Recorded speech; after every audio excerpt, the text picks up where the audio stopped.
नमस्कार मुलांनो. आजचा आपला टॉपिक आहे मुलांनो, superposition of two wave pulses of equal amplitude and same phase moving towards each other. म्हणजे जे आपण प्रिन्सिपल मुलांनो कंप्लीट केलं. कोणते प्रिन्सिपल मुलांनो? Superposition of the waves. ते सुपरपोजिशन ऑफ वेव्ज प्रिन्सिपलमध्ये आपण काय बघितलं? ज्यावेळी एखाद्या सिस्टीममध्ये किंवा एखाद्या मीडियममध्ये टू ऑर मोर वेव्ज काय होतात, सायमल्टेनियसली पास होतात. त्या वेव्ज एकमेकांना काय करतात मुलांनो? इंटरसेक्ट करतात. इंटरसेक्ट केल्यानंतर त्या ठिकाणी त्या कॉमन पॉईंटला असणारं जे डिस्प्लेसमेंट मुलांनो व त्या ठिकाणचं असणारं जे ॲम्प्लिट्यूड आहे, ते ॲम्प्लिट्यूड म्हणजेच काय मुलांनो? व्हेक्टर सम. म्हणजे तिथं जेवढ्या वेव्ज आहेत त्या वेव्ज सगळ्या वेव्जनी कवर केलेलं, कंप्लीट केलेलं डिस्प्लेसमेंट यांची काय केली जाते मुलांनो? सम केली जाते. हे आपण काय बघितलं मुलांनो? प्रिन्सिपल ऑफ सुपरपोजिशनमध्ये बघितलेलं आहे. त्याच्यामध्ये आपण काय बघितलं की ह्या वेव्सचं जे डिस्प्लेसमेंट आहे ते एकमेकींवरती काय असतं? इंडिपेंडंट राहतं. त्यांचा शेपसुद्धा काय राहतो मुलांनो? इंडिपेंडंट राहतो. ही जी काय आपण प्रिन्सिपल बघितलं सुपरपोजिशन ऑफ दी वेव्ज, त्या प्रिन्सिपलच्या 2 कंडिशन दिल्यात मुलांनो ह्या ठिकाणी. आणि त्या कंडिशन आपल्याला मुलांनो आज बघायच्या आहेत. काय म्हटलं बघा? Let us consider superposition of two wave pulses in 2 different ways. ह्याच्यामध्ये काय केलं आहे मुलांनो? तर सुपरपोजिशन ऑफ वेव्हच्या 2 पल्स कन्सिडर केल्यात आणि त्या पल्सच्या ज्या फेज आहेत मुलांनो, त्या फेज काय केल्यात? चेंज केल्यात. पहिली कंडिशनमध्ये काय केलं मुलांनो? त्या सुपरपोजिशन ऑफ टू वेव्हच्या ज्या पल्स आहेत त्यांची फेज मुलांनो सेम ठेवली आणि डायरेक्शन मुलांनो अपोजिट ठेवली. फेज मुलांनो काय ठेवली मुलांनो? सेम. डायरेक्शन काय ठेवली मुलांनो? अपोजिट ठेवली. आणि त्यामध्ये काय चेंज होतात ते आपल्याला त्या डायग्रॅममध्ये दाखवलेलं आहे. मुलांनो फेज म्हणजे काय? तर फेज म्हणजे मुलांनो तुम्हाला अवस्था. फेज ह्या शब्दाचा मराठीत अर्थ जर बघितला आपण तर अवस्था होतो. पण इथं अवस्था न घेता मुलांनो स्टार्टिंग पॉईंट किंवा सुरुवात. लक्षात आलं? त्या वेव्हची असणारी सुरुवात या अर्थानं मुलांनो या ठिकाणी काय करायचं? फेज हा शब्द घ्यायचा. मग काय म्हटलं बघा? पहिली डायग्रॅम बघा, T is equal to 0 second. दुसरी डायग्रॅम मुलांनो T is equal to 1 second. तिसरी डायग्रॅम मुलांनो T is equal to 2 second. चौथी डायग्रॅम आहे मुलांनो T is equal to 3 second. पाचवी डायग्रॅम मुलांनो T is equal to 4 second. आणि सहावी डायग्रॅम मुलांनो T is equal to 5 second. त्याला अल्फाबेटिकल नावं दिलेत मुलांनो, ABCDEFG. आता आपण काय करू? 1 बाय 1 एक डायग्रॅम काय करू मुलांनो? समजून घेऊ. तर फर्स्ट डायग्रॅममध्ये मुलांनो 2 वेव्ह पल्सेस एकमेकांच्याकडे येताना दाखवलेत. त्यांची जी बाणाची दिशा आहे मुलांनो ती एकमेकांच्याकडे आहे मुलांनो. म्हणजे 2 wave pulses towards two each other. म्हणजे 2 वेव्ह पल्स एकमेकांकडं येत आहेत. दुसऱ्या डायग्राममध्ये काय झाले मुलांनो?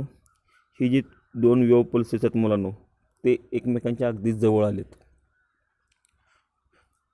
एकमेकांच्या मुलांनो काय आलेत? अगदी जवळ आलेत. म्हणजे आता काय होणार आहेत? तर ह्या 2 वेव्ह पल्सेस एकमेकांना इंटरसेक्ट करणार आहेत. म्हणजे काय करणार आहेत मुलांनो? इंटरसेक्ट करणार आहेत. जे आपण सुपरपोजिशन प्रिन्सिपल शिकलो ते आता मुलांनो त्या ठिकाणी यूज करायचं आहे. तर तिसऱ्या डायग्रॅममध्ये बघा, सी डायग्रॅममध्ये ती जी काय 2 वेव्ह पल्सेस आहेत ते आता एकमेकांच्या अगदी जवळ आलेत. आणि चौथ्या डायग्रॅममध्ये त्या 2 वेव्ह पल्सेसने एकमेकांना इंटरसेक्ट केलं आणि इंटरसेक्ट केल्यामुळं त्या ठिकाणी मुलांनो त्याचं असणारं जे ॲम्प्लिट्यूड आहे किंवा त्याचं असणारं जे डिस्प्लेसमेंट आहे मुलांनो ते काय झालं? इन्क्रीज झालं. आता ते किती इन्क्रीज झालं आहे? तर तिथं तुम्हाला दिसतं आहे बघा, डॉटेड लाईनच्या वरती तुम्हाला एक लाईन दिसते. ती लाईन म्हणजेच काय मुलांनो? तुमचं इन्क्रीजिंग डिस्प्लेसमेंट किंवा इन्क्रीजिंग ॲम्प्लिट्यूड. त्या डॉटेड लाईन म्हणजेच काय मुलांनो? जर त्या वेव्ज डिफरंट असत्या, वेगवेगळ्या असत्या किंवा त्यांनी एकमेकांना इंटरसेक्ट केलं नसतं तर ते त्या पद्धतीनं काय झाल्या असत्या? पुढं पास झाल्या असत्या. पण त्या पॉईंटला काय झालं मुलांनो? त्या 2 वेव्ह पल्सेस काय झालं मुलांनो? एकमेकांना इंटरसेक्ट केलेत आणि इंटरसेक्ट केल्यामुळं त्या ठिकाणचं ॲम्प्लिट्यूड मुलांनो काय झालं? इन्क्रीज झालं. त्यानंतर मुलांनो ई डायग्रॅममध्ये काय बघतो आपण की आता त्या 2 वेव्ज बघा एकमेकींपासून काय झालं मुलांनो? दूर जायला लागलेत. त्यानंतर एफ डायग्राममध्ये काय बघतोय की ते आता वेव्ह पल्सेस मुलांना काय झालेत एकमेकांपासून अजून लांब गेलेले आहेत आणि शेवटच्या डायग्राममध्ये आपल्याला असं दिसतं की त्या दोन वेव्ह पल्सेस काय झालेत त्याच्या ओरिजिनल शेपमध्ये परत आलेल्या आहेत. म्हणजे ABCDEFG ह्या ज्या काही डायग्राम आपण बघितल्या या डायग्राममध्ये असं लक्षात आलं की वेव्हची स्टार्टिंग ज्या शेपमध्ये होतेच त्याच शेपमध्ये काय होतं मुलांना त्या वेव्हचा एंड होतो. भले त्या वेव्ज एकमेकांना इंटरसेक्ट जरी केल्या तरी त्यांचा मुलांना शेप चेंज होत नाही. लक्षात आलं मुलांनो. म्हणजेच वेव्ह ज्या कंडिशनमध्ये सुरुवात झाली त्याच कंडिशनमध्ये वेव्हचा काय झाला मुलांनो एंड झाला. म्हणजे सुरुवातीला जो शेप होता मुलांनो वेव्हचा जे ॲम्प्लिट्यूड होतं त्याच ॲम्प्लिट्यूडनं वेव्ह काय झाली पुढं परत एंडला काय झाली पास झाली. ज्यावेळी ही वेव्ज इंटरसेक्ट झाली त्यावेळी त्या वेव्हचा काय वाढला मुलांनो ॲम्प्लिट्यूड वाढला. त्या वेव्हचा काय वाढला मुलांनो डिस्प्लेसमेंट वाढला. हे आपल्या पहिल्या कंडिशनमध्ये मुलांनो समजून येते. मग काय म्हटलं बघा त्यांनी डायग्रामच्या खाली काय नाव दिलं आहे superposition of two wave pulses of equal amplitude. म्हणजे ह्याच्यामध्ये असणारे जे पल्स आहेत मुलांनो त्या सगळ्या पल्सचं असणारं जे ॲम्प्लिट्यूड आहे मुलांनो ते इक्वल आहे. And same phase moving towards each other. आणि त्यांचा जो फेज आहे मुलांनो तो काय मुलांनो सारखाच आहे. आता ॲम्प्लिट्यूड म्हणजे तुम्हाला मागं एकदा सांगितलं मी maximum displacement from its mean position is called as amplitude म्हटलं जातं मुलांना. लक्षात आलं.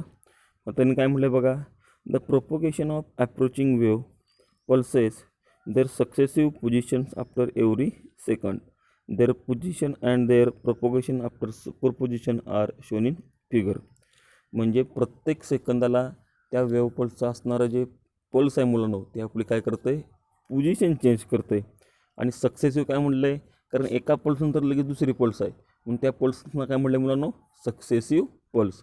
ह्या सक्सेसिव्ह पल्स एकमेकींच्या काय मुलांना लागलेत ॲप्रोच करायला लागलेत. म्हणजेच एकमेकींच्या मुलांनो जवळ यायला लागलेत. In figure 6.6A to figure 6.6F. म्हणजेच या ज्या काय डायग्रॅम आहेत मुलांनो ह्या डायग्रॅममध्ये तुम्हाला वेव्हच्या ज्या पल्स आहेत मुलांनो त्या काय झाल्यात एकमेकांच्याकडं ॲप्रोच झालेल्या आहेत. Suppose two waves crosses each other between t=10 second and t=4 second. Suppose म्हटलं आहे मुलांनो समजा त्या दोन वेव्ह पल्सेस एकमेकांना काय झालं मुलांनो क्रॉस झाल्यात. आता क्रॉस कुठं झालं मुलांनो तर t=2 सेकंद आणि t मुलांनो काय म्हटलं आहे 4 सेकंद. ह्या ज्या दोन पॉईंटला आहेत मुलांनो त्या ठिकाणी काय झालेत वेव्ह एकमेकांना क्रॉस झालेल्या आहेत. As shown in figure 6.6C. तुम्हाला त्या डायग्राममध्ये दिसतंय. त्यानंतर काय म्हटलं बघा त्यांनी figure 6C and D and E here two wave pulses superpose. The resultant displacement is equal to sum of the displacement due to individual wave pulses. This is constructive interference. म्हणजे ह्या डायग्राममध्ये तुम्हाला असं लक्षात येतं आहे की ज्यावेळी ह्या वेव्ज एकमेकांच्या जवळ येतात किंवा एकमेकांना इंटरसेक्ट करतात किंवा एकमेकांना क्रॉस करतात त्यावेळी त्या ठिकाणचं असणारं डिस्प्लेसमेंट हे त्या दोघी वेव्हनी कवर केलेल्या डिस्प्लेसमेंटची काय असते मुलांनो बेरीज असते. लक्षात आलं. आणि अशा इंटरफरन्सला मुलांनो काय म्हणायचं कन्स्ट्रक्टिव्ह इंटरफरन्स. म्हणजेच मुलांनो कन्स्ट्रक्टिव्ह इंटरफरन्स म्हणजेच काय की ज्या इंटरफरन्समध्ये बघा ज्या इंटरफरन्समध्ये एक ॲम्प्लिट्यूड इन्क्रीज होतं किंवा डिस्प्लेसमेंट इन्क्रीज होतं किंवा सोप्या भाषेत ज्या ॲम्प्लिट्यूडमध्ये क्रस्टला क्रस्ट आणि ट्रफला ट्रफ कोइन्साइड होतो किंवा ज्या इंटरफरन्समध्ये कॉम्प्रेशनला कॉम्प्रेशन आणि रेअर फ्रॅक्शनला रेअर फ्रॅक्शन काय होतं मुलांनो कोइन्साइड होतो किंवा ओव्हरलॅप होतो अशा इंटरफरन्सला मुलांनो कन्स्ट्रक्टिव्ह इंटरफरन्स असं म्हणायचं. लक्षात आलं. त्यानंतर काय म्हटलं बघा त्यांनी दिस इज कन्स्ट्रक्टिव्ह इंटरफरन्स. कन्स्ट्रक्टिव्ह ह्या शब्दाचा अर्थ मुलांनो निर्माण होणं कन्स्ट्रक्शन म्हणतो आपण बघा. एखादी बिल्डिंगचं बांधकाम चालू असेल तर कन्स्ट्रक्शन चालू आहे म्हणतो आपण. म्हणजे काहीतरी निर्माण होतो त्याचं बेस्ट एक्झाम्पल आपण जी गाणी ऐकतो मुलांनो, शांत ठिकाणी आपल्याला ज्यावेळी गाणी ऐकू येतात, ते गाणी ऐकू काय येतात मुलांनो, तर त्या ठिकाणी कन्स्ट्रक्टिव्ह इंटरफरन्स झालेला असतो आणि त्यामुळे तो आवाज आपल्यापर्यंत काय होतो मुलांनो, व्यवस्थित पोहोचतो. ज्यावेळी गोंधळ असतो मुलांनो आणि तो आपल्यापर्यंत आवाज पोहोचत नाही, त्यावेळी मुलांनो त्या ठिकाणी डिस्ट्रक्टिव्ह काय असतं, इंटरफरन्स. कन्स्ट्रक्टिव्हच्या एक्झॅक्ट अपोजिट असणारं जे इंटरफरन्स आहे त्याला म्हणतो आपण डिस्ट्रक्टिव्ह इंटरफरन्स. तर पहिल्या कंडिशनमध्ये आपल्याला काय मिळालं मुलांनो, कन्स्ट्रक्टिव्ह इंटरफरन्स मिळालं. का मिळालं मुलांनो, कारण त्या वेव्हच्या असणाऱ्या फेज काय आहेत मुलांनो, सेम आहेत. मग काय म्हटलं बघा, the displacement due to wave pulses after crossing t = 5 second and t = 6 second are shown in figure. त्यानंतर काय सांगितलं त्यांनी, 5 सेकंद आणि 6 सेकंदला असणारं जे डिस्प्लेसमेंट आहे ते आपल्याला डायग्राममध्ये दिसतं आहे. मग त्याच्यावरून काय सांगितलं बघा, figure 6.6 F and G after crossing each other both wave pulses continue to maintain their individual shape. म्हणजे ज्यावेळी ह्या वेव्ज एकमेकांना इंटरसेक्ट करतात आणि इंटरसेक्ट करून ते पुढं जात असताना त्यांचा जो शेप आहे, त्यांचं जे डिस्प्लेसमेंट आहे मुलांनो, ते मुलांनो काय राहतं, आहे तेवढंच किंवा आहे तसंच राहतं.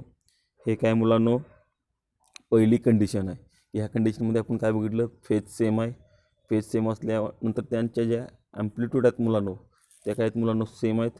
ते इंटरसेक्ट करताना ते ॲम्प्लिट्यूड काय होते मुलांनो, इन्क्रीज होते. इंटरसेक्ट करून झाल्यानंतर ते ॲम्प्लिट्यूड परत कंटिन्यू ॲज इट इज राहतो किंवा त्यांचा जो शेप आहे मुलांनो ॲज इट इज तसाच राहतो. हे आपल्या पहिल्या कंडिशनमध्ये आपण बघितलं. आता नेक्स्ट कंडिशनमध्ये काय म्हटलं बघा, superposition of two wave pulses of equal amplitude and opposite phases moving towards each other. आता ह्याच्यामध्ये बघा एक गोष्ट फक्त वेगळी आहे, बाकी सेम आहे. काय म्हणलं आहे, सेम ॲम्प्लिट्यूड म्हणलं आहे, पण ज्या फेज आहेत मुलांनो त्या एकमेकांच्या काय आहेत, अपोजिट आहेत. आता म्हणजेच काय, तर एका बाजूनं कॉम्प्रेशन आहे तर दुसऱ्या बाजूनं रेअरफ्रॅक्शन आहे, एका बाजूनं क्रस्ट आहे तर दुसऱ्या बाजूनं काय मुलांनो, ट्रफ आहे. ही जी काय अवस्था असते ह्याला म्हणायचं मुलांनो अपोजिट फेज, किंवा ह्याला म्हणतो आपण फेज डिफरन्स, किंवा त्याला दुसरा शब्द अजून आउट ऑफ फेज. पहिल्या कंडिशनमध्ये काय म्हणतो आपण, इन फेज किंवा 0 फेज डिफरन्स होता, कारण त्या ठिकाणी फेज डिफरन्स आहे का, नाही. क्रस्टला क्रस्ट, ट्रफला ट्रफ, रेअरफ्रॅक्शनला रेअरफ्रॅक्शन, कॉम्प्रेशनला कॉम्प्रेशन, त्यामुळे त्या ठिकाणी कोणताही फेज डिफरन्स नव्हता. त्याला दुसरा शब्द आहे मुलांनो इन फेज. आता ह्या दुसऱ्या कंडिशनमध्ये काय म्हटलं आहे आपण, की ह्या दोन ज्या वेव्ह पल्स आहेत मुलांनो त्यांचा ॲम्प्लिट्यूड सेम आहे, पण त्यांची फेज काय मुलांनो वेगवेगळे आहे. फेज डिफरंट हा शब्द वापरण्यापेक्षा त्याला आपण कुठला सोपा शब्द वापरतो, आउट ऑफ फेज. मग काय म्हटलं बघा त्यांनी, बघा पहिली डायग्राम बघा, t = 0 सेकंद, दुसरी diagram t = 1 second, t = 2 second, t = 3 second आणि t = 4 सेकंद. ABCDE ह्या ज्या काय 5 डायग्राम आहेत मुलांनो, ह्या 5 डायग्राममध्ये आपल्याला ही कंडिशन समजून घ्यायची आहे. तर पहिल्या डायग्राममध्ये बघा 0 सेकंदच्या 2 वेव्ज एकमेकांकडे येत आहेत टुवर्ड्स टू ईच अदर, आणि दोन्ही वेव्हची मुलांनो फेज काय आहे, अपोजिट आहे, म्हणजेच त्या ठिकाणी काय आहे, आउट ऑफ फेज आहे. पण त्या दोन्ही वेव्ह पल्सचं असणारं ॲम्प्लिट्यूड मुलांनो काय आहे, सेम आहे. त्यानंतर दुसऱ्या डायग्राममध्ये बघा, त्या दोन ज्या वेव्ह पल्स आहेत त्या अगदी जवळ आलेत. काय झालं मुलांनो, अगदी जवळ आलेल्या आहेत. आता दोघांची फेज वेगवेगळी असल्यामुळं काय होतं मुलांनो, एकमेकांना ते काय करतात, कॅन्सल करतात. म्हणजे दोन्ही वेव्हचं ॲम्प्लिट्यूड त्या ठिकाणी मुलांनो 0 होतं. 0 का होतं, कारण एका बाजूला क्रस्ट असतं तर दुसऱ्या बाजूला मुलांनो काय असतं, ट्रफ. त्यामुळं अपोजिट असल्यामुळं काय होतं त्या ठिकाणी, ते ॲम्प्लिट्यूड मुलांनो 0 होतो. तिसऱ्या डायग्राममध्ये तुम्हाला लाईन दिसत्या. लाईन म्हणजे लाईन का दिसली, कारण त्या पॉईंटला त्या दोन्ही वेव्ज काय झाल्या, एकमेकांना इंटरसेक्ट झाल्या, आणि इंटरसेक्ट झाल्यामुळं त्या ठिकाणचं असणारं ॲम्प्लिट्यूड मुलांनो किंवा त्या ठिकाणचं असणारं डिस्प्लेसमेंट हे काय झालं मुलांनो, कॅन्सल झालं. का कॅन्सल झालं, कारण त्या ठिकाणी असणाऱ्या दोन्ही वेव्हची जी फेज आहे ती फेज काय होती मुलांनो, अपोजिट होती. आणि अपोजिट फेज असल्यामुळं एक डिस्टन्स प्लस आणि दुसरं डिस्टन्स मुलांनो मायनस होतं, आणि त्यामुळं प्लस आणि मायनस डिस्टन्स काय झालं मुलांनो, एकमेकांना कॅन्सल झालं, आणि त्या ठिकाणी आपल्याला ॲम्प्लिट्यूड 0 मिळालं. तिसऱ्या डायग्राममध्ये काय मुलांनो, परत त्या वेव्ज एकमेकांपासून लांब जायला लागलेत, म्हणजेच अवे फ्रॉम इच अदर. पण हे लांब जात असताना त्यांचा जो शेप आहे तो मुलांनो काय झाला परत ॲज इट इज पहिल्यासारखाच राहिला, किंवा त्यांचं असणारं जे ॲम्प्लिट्यूड आहे मुलांनो ते सुद्धा काय राहिलं मुलांनो ॲज इट इज पहिल्यासारखंच राहिलं. आणि शेवटची जी डायग्रॅम आहे मुलांनो ती डायग्रॅम आपल्या पहिल्या डायग्रॅमचीच काय मुलांनो रिपिटेशन आहे, पण ते काय त्या ठिकाणी एक्झॅक्ट अपोजिट आहे. म्हणजे जशी सुरुवात होती वेवची अगदी तशीच काय झाली मुलांनो वेवचा एंडसुद्धा झाला. त्याचा शेप त्याचं ॲम्प्लिट्यूड मुलांनो परत काय राहिलं ॲज इट इज कंटिन्यू राहिलं after crossing to each other. लक्षात आलं. म्हणजे पहिल्या कंडिशनमध्ये ज्या आपल्याला गोष्टी मिळाल्या त्याच आपल्याला सेकंड कंडिशनमध्ये पण गोष्टी मिळत आहेत, पण एका पॉईंटला त्या ठिकाणी काय आहेत पहिल्या कंडिशन आणि दुसऱ्या कंडिशन काय आहेत एकमेकांना अपोजिट आहेत. पहिल्या कंडिशनमध्ये ॲम्प्लिट्यूड इन्क्रीज झालं तर दुसऱ्या कंडिशनमध्ये मुलांनो ॲम्प्लिट्यूड 0 झालं. मग त्यांनी काय म्हटलं आहे बघा, देअर प्रोपोगेशन अप्रोचिंग, बघा डायग्रामच्या खाली काय म्हटलं आहे, superposition of two wave pulses equal amplitude and opposite phase moving towards the each other. त्याच्यामध्ये काय म्हटलं आहे, the propagation of approaching wave pulses their successive position after every second their superposition and propagation after superposition are shown in figure 6.7a to figure 6.7e. म्हणजे ह्या successive पल्सची जी काय position आहे प्रत्येक सेकंडची क्रॉसिंगच्या आधीची आणि क्रॉसिंगच्या नंतरची ही सगळी तुम्हाला ए पासून ईपर्यंतच्या डायग्राममध्ये मुलांनो दिलेली आहे. This two wave pulses superimpose at t is equal to 2 second.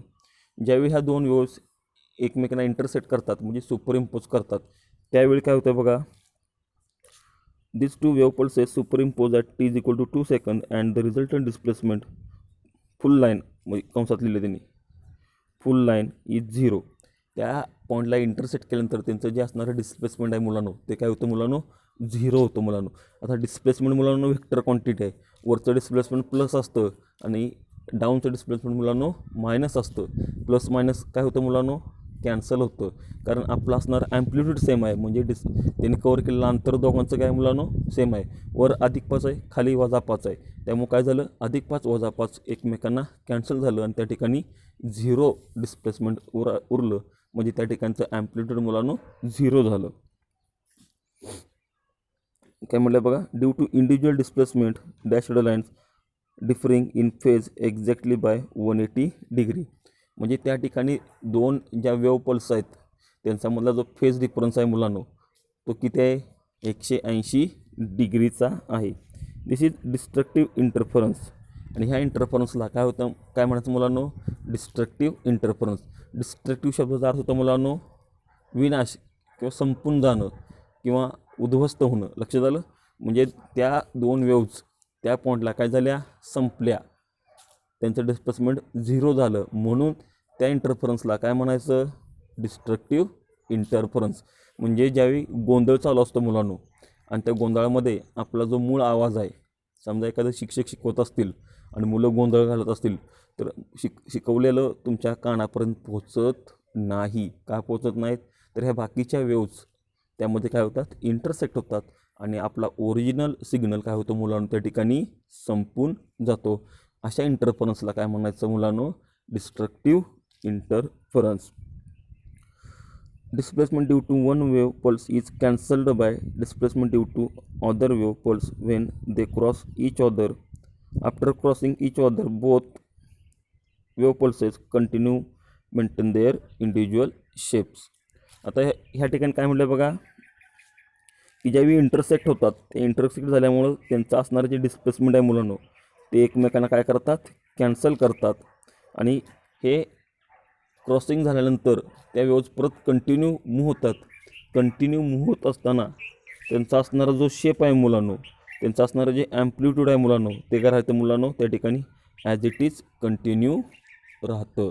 म्हणजे दोन्ही कंडिशनमध्ये आपल्याला हा पॉईंट काय मिळाला मुलांनो कॉमन मिळाला. त्यांचा जो शेप आहे तो शेप मुलांनो बदलत नाही. आणि हे आपण सुपरपोजिशन प्रिन्सिपलमध्ये आपण शिकलेलो आहोत. Shape of the individual waves independent to other waves. Shape बदलतो का त्या ठिकाणी नाही बदलत. तो क्रॉस झाल्यानंतर दोन्ही कंडिशनमध्ये काय राहतो मुलांनो आहे तसा राहतो किंवा मेंटेन होतो. ह्या दोन केसेस मुलांना आपण आज काय केलेत कंप्लीट केलेल्या आहेत की या कंडिशन कशाच्या आहेत मुलांनो, सुपरपोजिशन प्रिन्सिपलच्या. त्याच्यामध्ये आपण फेज सेम ही पहिली कंडिशन आणि दुसरी कंडिशन मुलांनो अपोजिट फेज. काय अडचण असेल तर तुम्ही विचारू शकता. आता उद्याच्या तासाला आपल्याला खूप महत्त्वाचं जे इक्वेशन आहे, रिझल्टंट ॲम्प्लिट्यूड, 2 किंवा 3 वेव्ह ज्यावेळी एका मेडेमधून पास होतात त्यावेळी त्याचं असणारं जे ॲम्प्लिट्यूड आहे ते आपण डायग्रॅमॅटिकली शिकलो, पण आपल्याला त्याचं इक्वेशन जर हवं असेल ते आपल्याला काय करायचं आहे, उद्याच्या लेक्चरला बघायचं आहे. धन्यवाद.